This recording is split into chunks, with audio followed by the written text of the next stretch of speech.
Fever dub, bow, bow, bow. But also, let's take a moment for KK, okay? She's that moment today. She's that girl always. Thank you. Nope, Steve.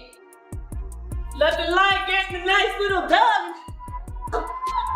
What do you get when the loudest voice in the room suddenly goes silent, while her rival steals the show without even stepping on the court?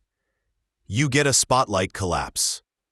Remember Angel Reese's overhyped Reebok campaign? The one with that cheesy slogan, "Come to your trap, take over your trap"? Well, Caitlin Clark didn't just visit. She walked in, flipped the script, and turned the entire All-Star weekend into her own brand launch. Meanwhile, Angel was nowhere to be found, conveniently injured again. The so-called hometown star disappeared when the lights were brightest, and Clark didn't even need to play to own the night. That's not luck. That's legacy in motion. Reese made a promise. Clark delivered the punchline. The Indiana Fever walk in to Chicago, the United Center, no Caitlin Clark, and they walk out with a W 93-78. It was like watching a live-action movie, and Angel Reese wasn't even part of the cast. Caitlin Clark showed up in Chicago and created absolute chaos without playing a single quarter. Fans lined up for autographs, took selfies, and turned sidewalks into red carpets. Meanwhile, Reese, out with another injury. No fan appearances, no city love, just silence, as Clark stood with families and young fans like a true ambassador of the game. Reese was busy posting vague captions and avoiding the moment.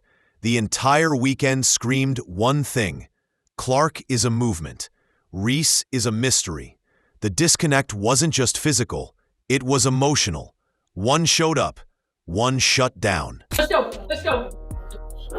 Yep. Gotta be able to sit. The really good thing about having quality depth is when you don't have it, somebody else does. And KK? Yeah! Way to step up. Chloe, great job coming in. Good job. Lex, way to come in and make an impact. Kels, just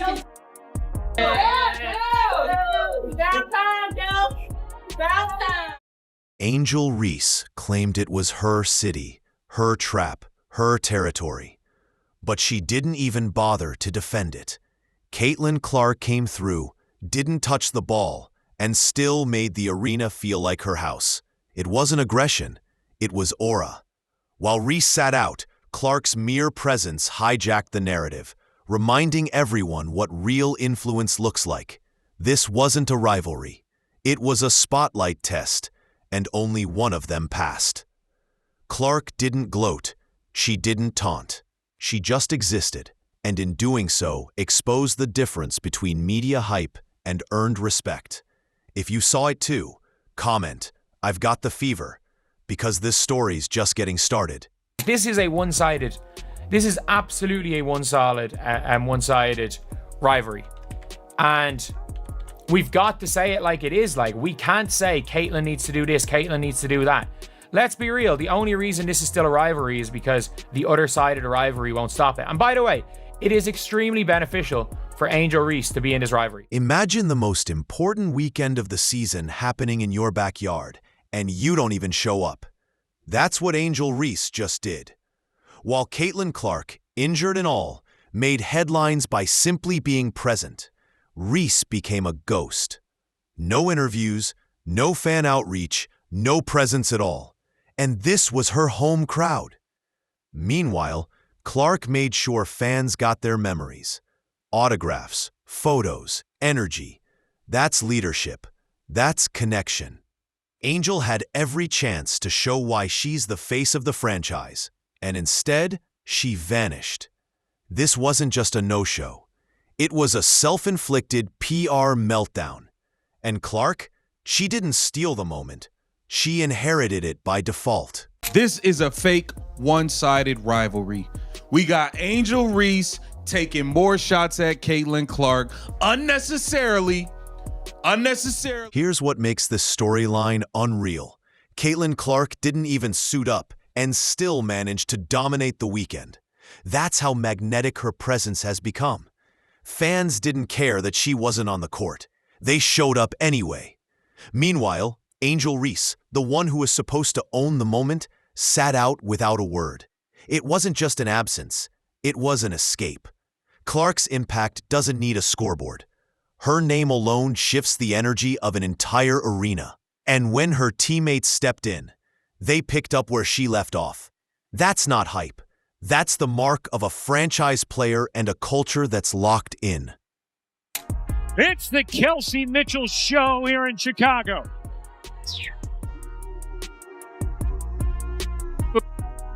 Mitchell into the paint, able to lay it in. To Mitchell, she'll fire. You bet. Deflected, gets it back, and hits from three. See Mitchell, her 7th three of the day. Kelsey Mitchell didn't come to play games. She came to send a message. The moment the ball tipped off, it was clear she was on a mission. 7 deep threes, 35 points. She lit up the floor like Chicago had personally disrespected her. And in many ways, they did. They booked a big arena, hyped up the matchup, and assumed Clark's absence meant an easy win. Mitchell made them pay for that arrogance. She moved with urgency and played like she was tired of being overlooked. This wasn't just a hot hand, it was a statement. Indiana's got weapons beyond Clark, and Mitchell? She just stepped into the spotlight like she owns it. Money Mitch put him in a ditch, and Michaela Timpson treating the Chicago Sky like a bunch of Simpsons. Oh boy, oh boy, oh boy. Kelsey Money Mitchell erupted today. Michaela Timpson continues to show every time you put her in the game, every time you give her some actual quality minutes, she will not disappoint. This wasn't just a win. This was a public dismantling. Indiana didn't squeak by. They stomped Chicago into the hardwood. From tip-off to buzzer, it was a masterclass in focus, execution, and hunger. And the best part? They did it without Caitlin Clark touching the floor. That tells you everything. This isn't a one-player team. This is a well-oiled machine that can hurt you in multiple ways. Kelsey Mitchell led the charge, but the whole squad played with chemistry and control. They weren't flashy. They were efficient. And while Angel Reese sat on the sidelines, tweeting cryptic nonsense, Indiana built momentum that feels real. Playoff real. On 6 of 10 shooting in the corner, Mitchell connects on a 3. Indiana needed that. It's a 2-point game. There's a chance that gets changed to a 3. Mitchell looking to respond, and does. Things tightening at United Center. Mitchell has it deflected, gets it back, and hits from 3. Aaliyah Boston made her presence felt early and never let up. Her stat line? Clean and powerful. Double-double. But her impact was more than numbers. She bullied the paint, boxed out like a pro, and made Chicago's bigs look like they wandered in from rec league. Every time she touched the ball, Chicago's interior collapsed like a house of cards. She didn't need highlight plays. She played grown woman basketball. It was footwork, positioning, timing, dominance without drama. While others chase headlines, Boston is building wins possession by possession. Her growth is terrifying, and it's the quiet kind that shows up deep in the playoffs when it counts most. Indiana run after Chicago had cut it to 2. Poked away by Timpson. There's the deflection.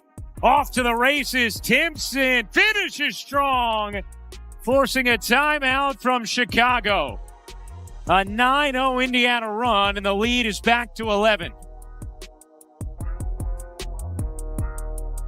Michaela Timpson, the rookie, all season long, when she's gotten minutes here and there, has made the most of them. We've seen it on the offensive end. Then here, just getting her arms in the passing lane, the deflection, finishing a tough look. While Aaliyah Boston controlled the paint, it was Ari McDonald off the bench who brought the fire. 10 clutch points, relentless energy, and the kind of momentum-shifting plays that don't always show up on stat sheets.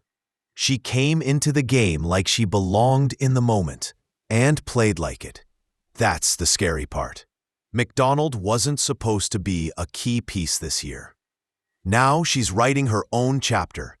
Every time Chicago tried to make a run, McDonald hit back with poise. This wasn't luck, it was layers. Indiana doesn't just rely on stars, they develop depth.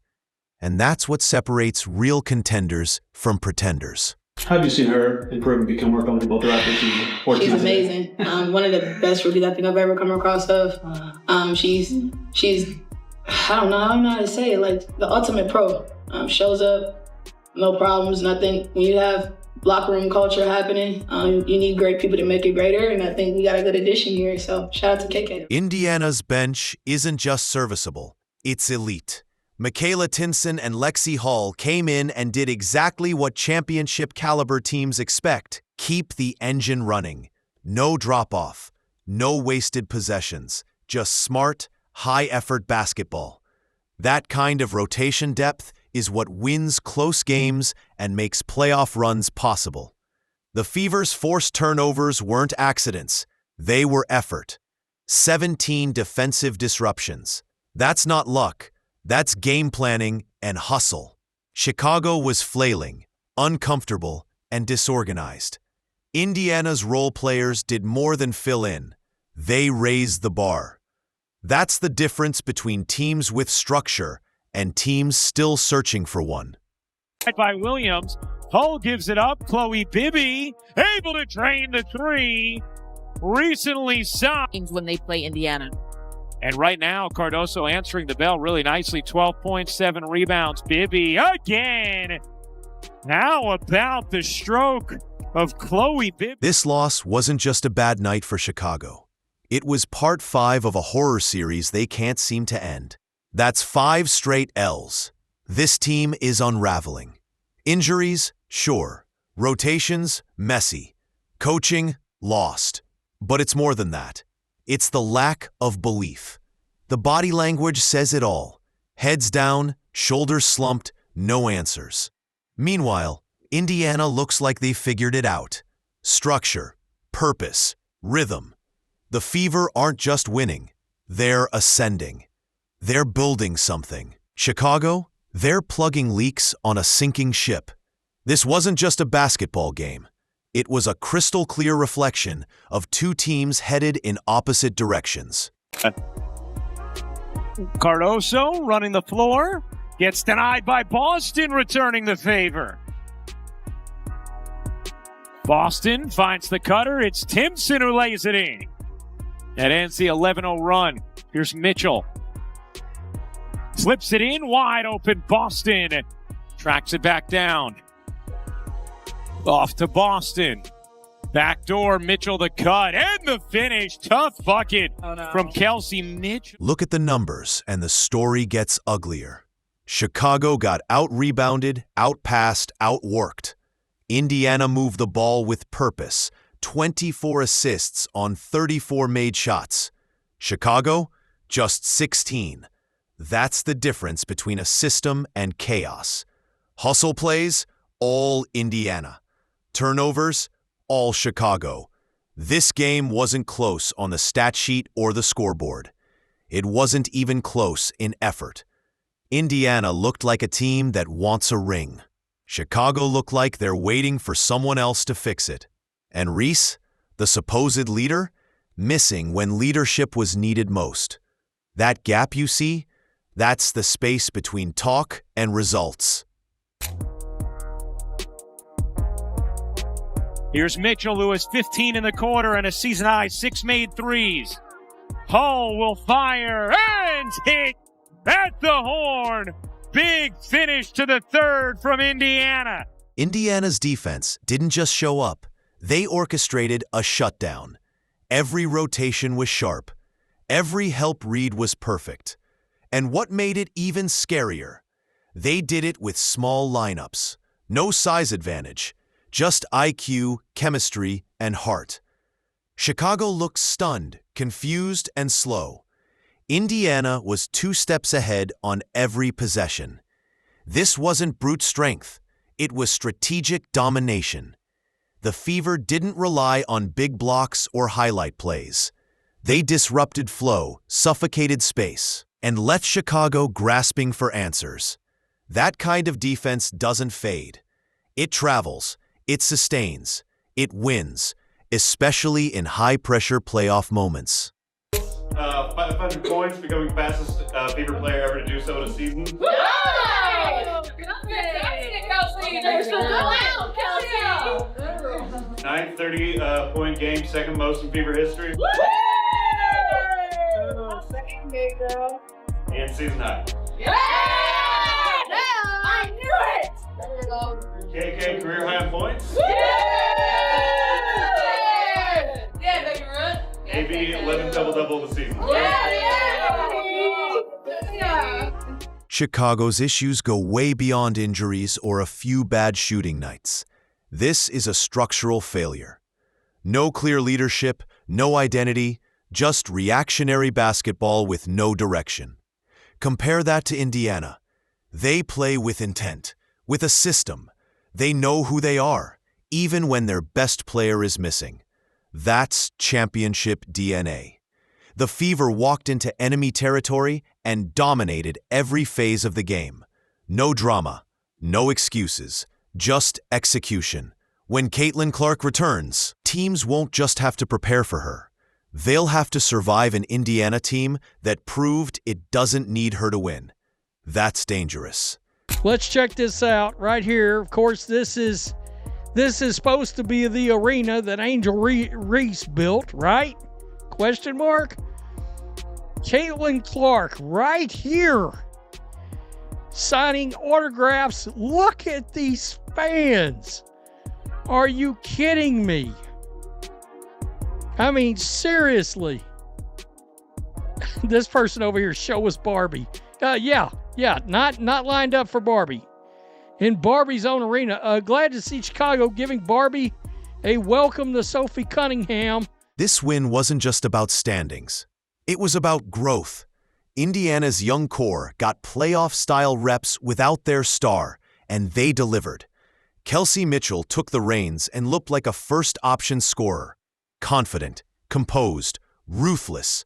Aaliyah Boston anchored both ends with maturity that's way beyond her years. And the role players? They didn't shrink. They stepped up.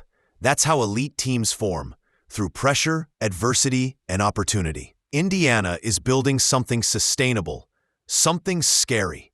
Because now they don't just have depth, they have belief. And when the playoffs come, belief can be the deadliest weapon on the floor. I'm beginning to suspect the Indiana Fever are a better team than the Chicago Sky. Don't ask me why I believe that or think that. It's just a sneaking suspicion that I have. I mean, it could be the fact that the Fever spank them every time they play. Could be that. Maybe it's that. I mean, you can date back to last year, but this year, the Fever spanked the Sky in the season opener. Indiana's coaching staff deserves a standing ovation. Their decision to push the pace wasn't flashy, but it was surgical. They knew Chicago couldn't keep up, and they ran them out of their own gym. It wasn't just a tempo shift. It was a tactical ambush. Every possession felt like Indiana had already scouted the future. This team isn't winging it. They're playing championship chess. The old Fever teams folded under pressure. This one smells blood and attacks. That's not a roster shift. That's a culture reset. And now, this so-called rivalry with Reese? Over. She missed the moment. Clark and the Fever buried it. Here for Indiana. Now, one thing that we talked about the other day in New York, but you just have to appreciate about Caitlin Clark in these games, she knows a huge portion of these fans were hoping to see her play. And obviously they're not getting to. But she goes out of her way to make sure pregame she's signing autograph after autograph. Caitlin Clark doesn't just show up. She shifts gravity. Her absence still caused a sold-out frenzy. That's star power you can't fake. Meanwhile, Angel Reese was nowhere, again, with another mystery injury and another missed opportunity. She's trying to ride the media wave while Clark is building legacy with every breath. The gap's no longer subtle. It's seismic. Clark draws the money, the ratings, the moments. Reese is chasing hashtags. This wasn't a game. It was an ending. The rivalry? Dead. The trap? Taken. Clark didn't just beat Chicago. She exposed the whole illusion. Greatness doesn't need hype. It proves itself. Game over. Talked about the other day in New York when it was 108 autographs that she signed. Well, today signed over 200 autographs. Was out for a long period of time, signing for fan after fan. So trying to make sure, that she still is accessible to the fans here and helps create memories for so many of them. Here was Caitlin continuing to sign.